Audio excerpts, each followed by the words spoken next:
Welcome to Online Learning with Rana. I am your instructor Rana Shadad. We are working on a customer. So in a previous lecture we inserted a customer into our database, and before to view all customers I decided to perform checks on while inserting a customer into our database. Because these checks are necessary, we are just inserted a plain text into a database. So here we in the last lecture, so I have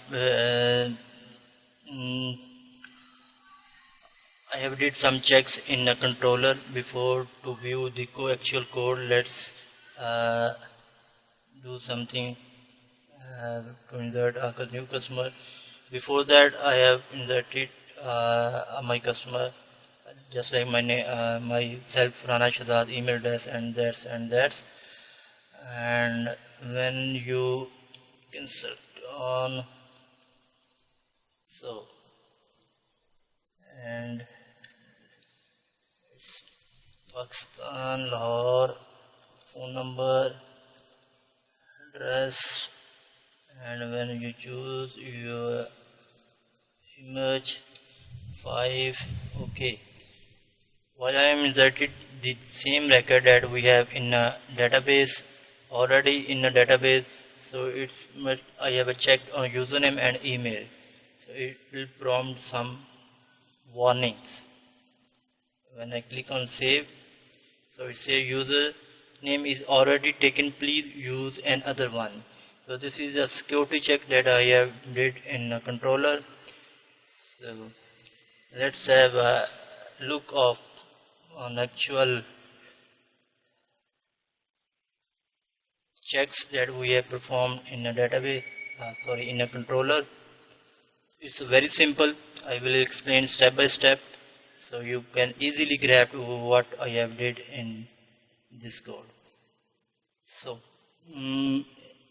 here we in last lecture that we just simply inserted our records using these input posts and simply insert a function to insert our database. When it is inserted, and it will be referred to again the HTTP reference where the original traffic is stored.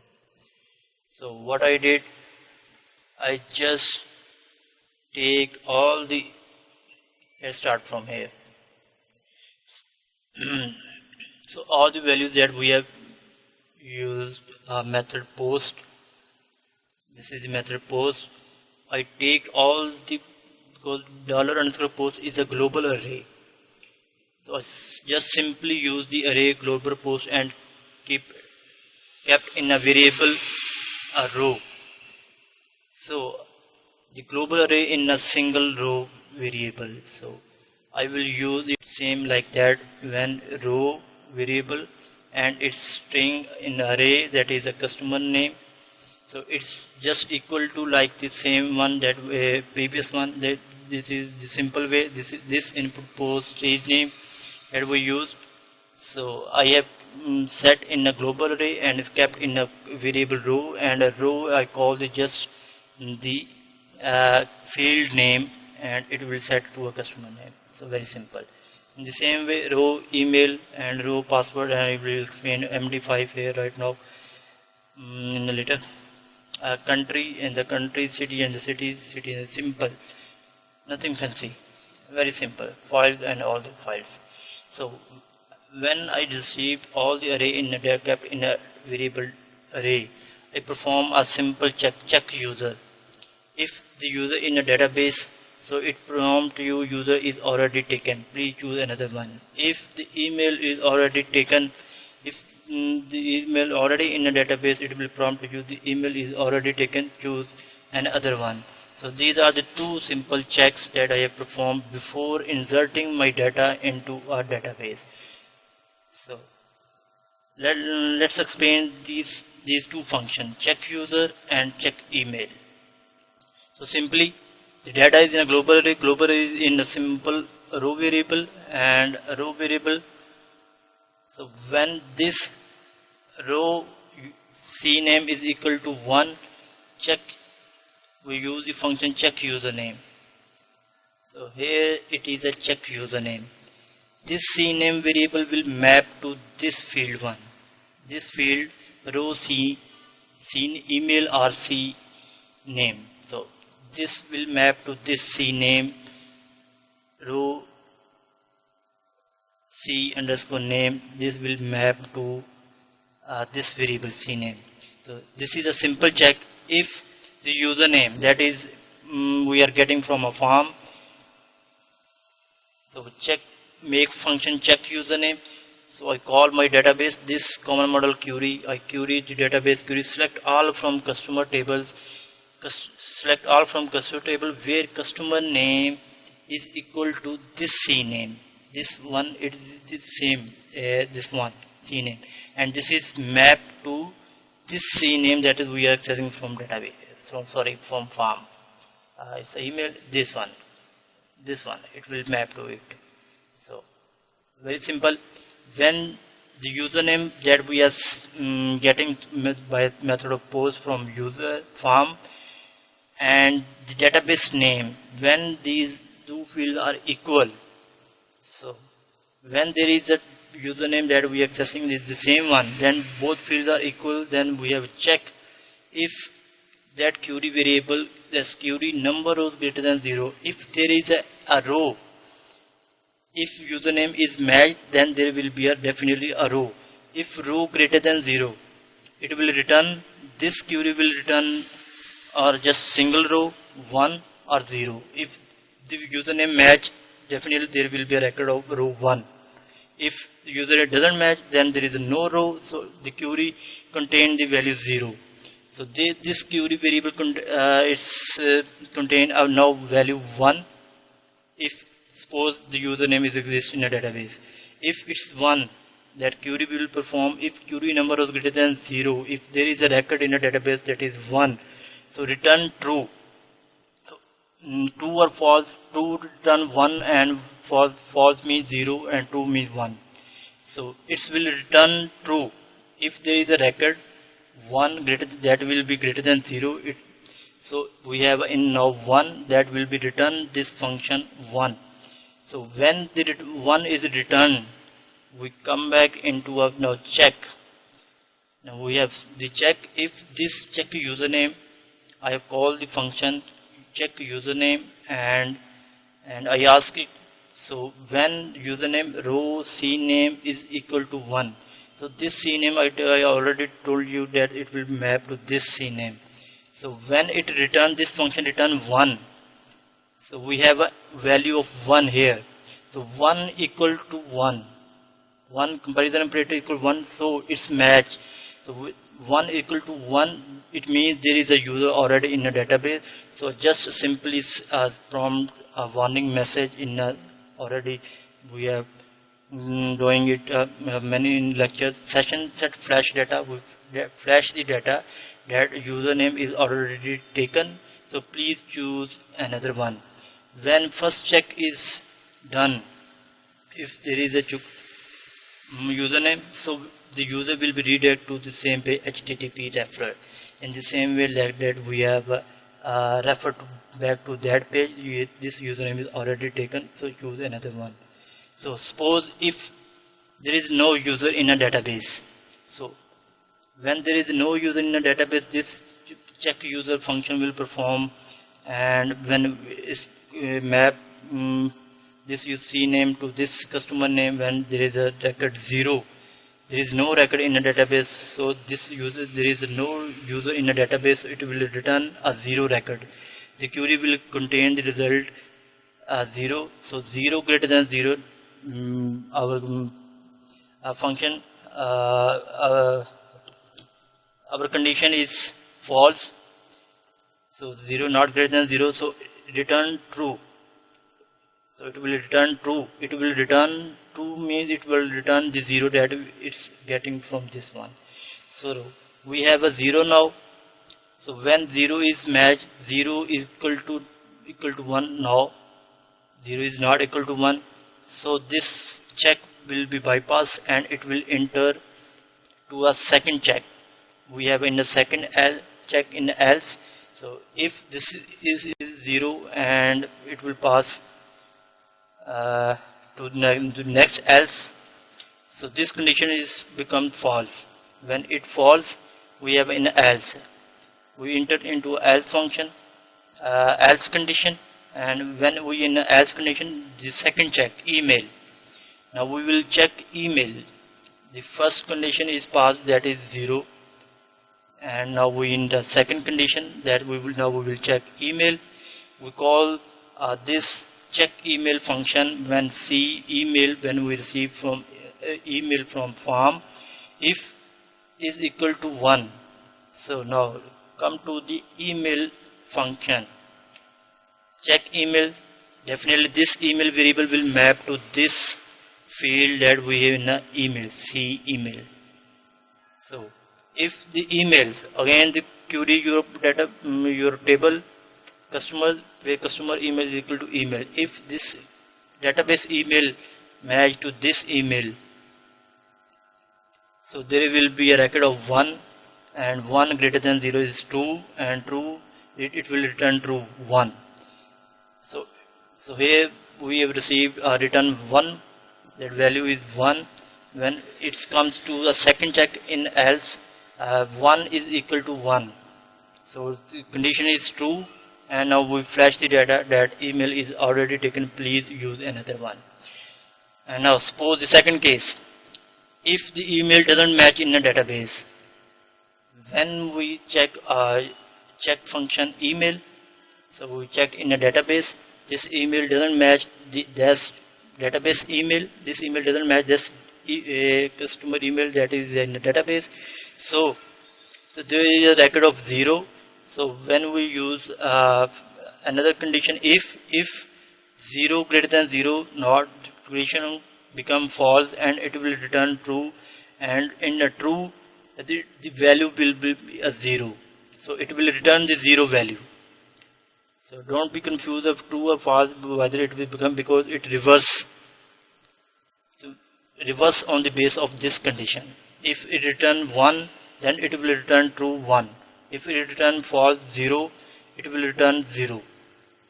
So in the same way, we have received a 0 email, so D0 doesn't match 0. So now we will enter into a third condition, which is inside this else, nested else, if else. So first condition is we do not have a user in an email, so it's false, and we enter into a second condition. If email doesn't equal to this one, we do not have email in a database, it becomes 0. So second condition is false. Now we enter into a third condition, that is else. So it means we do not have a user in a database that we are fetching from that we are getting from post form, and we do not have an email that we are getting from a form. So both conditions are false, and third condition will be the ultimate condition that we will use to insert our data into a database exactly.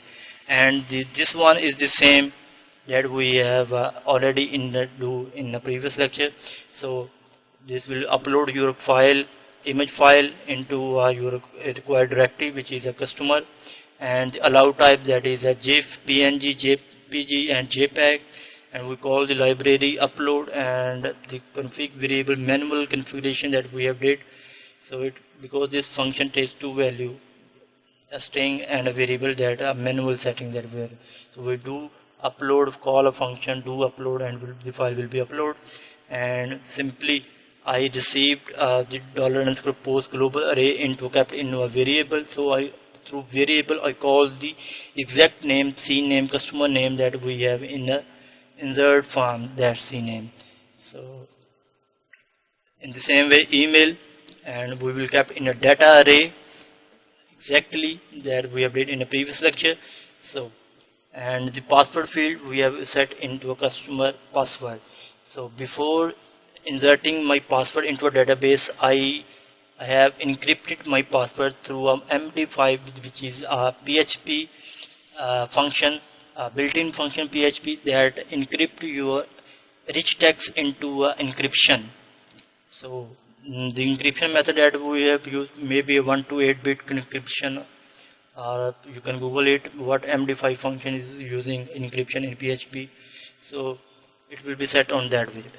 So the password we have received, we have encrypted the password and then it is stored that password into a customer password. And the other fields are the same that we have already did and filed into a customer image file.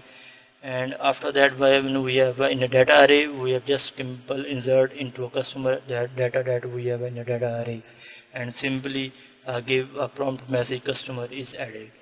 So and redirect the user to the same page that we have HTTP referred. So in the next lecture, I will change this referer to my index function that we have just redirect to a base URL and to string customer controller, and we will view all the customer. So this is a simple conditions checks that we have performed before inserting our customer information into a database. So I just simply quickly once again I repeat all things in it just quickly. So we receive a data from farm and we kept in that it will be a global array $_post we kept in the variable. So we perform check if the user is matched, then prompt this message user is already taken.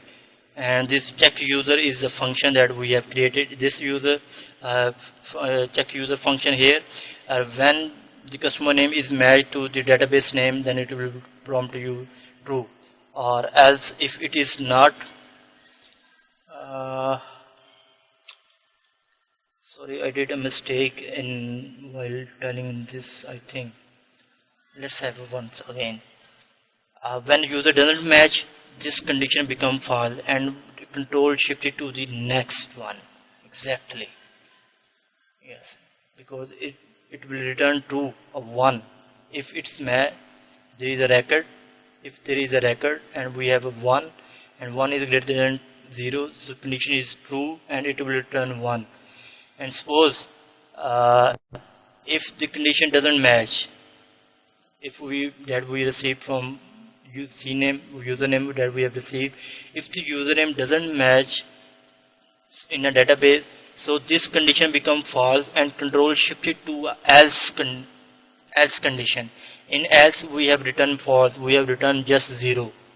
So sorry for that we have saying what I am saying in a few minutes back, because if the condition become false and it will traverse from true 1 to 0, it is not. So sorry for that. And when this condition become false, there is no record in a database, so this condition become false and it go control shift to else, and else will return false, and definitely when it is false it will be 0. So in the same way, when check there is no user in a database, this condition become false because 0 record we have received, 0 greater than 0, so this condition become false, and now control shifted to else. In else we have written a false and we have just returned 0 because there is no record in a database. So when we have 0, so these two checks will be performed, check user and check email, and when both these are false, so the control shifted into a third condition, that which is we just inserted our data that we have received from farm into a database. So this is all from that, and we have used a MD5 function and to encrypt our database. So you can use another MySQL for security purpose, MySQL that we have used in Ajax, MySQL_real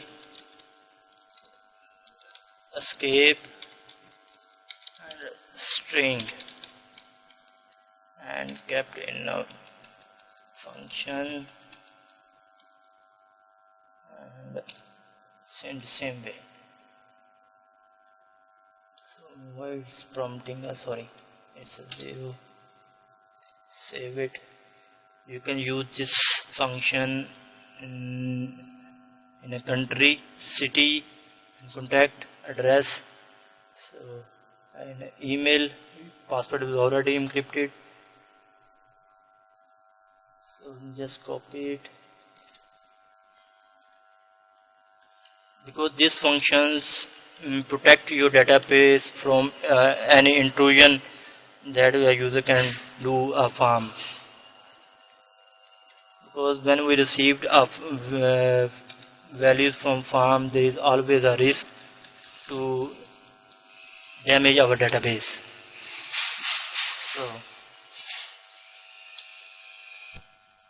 So I have did for 2. You can do it for all the remaining function fields that we have set.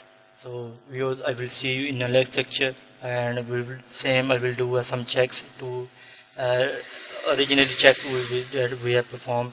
So take care, have a good time.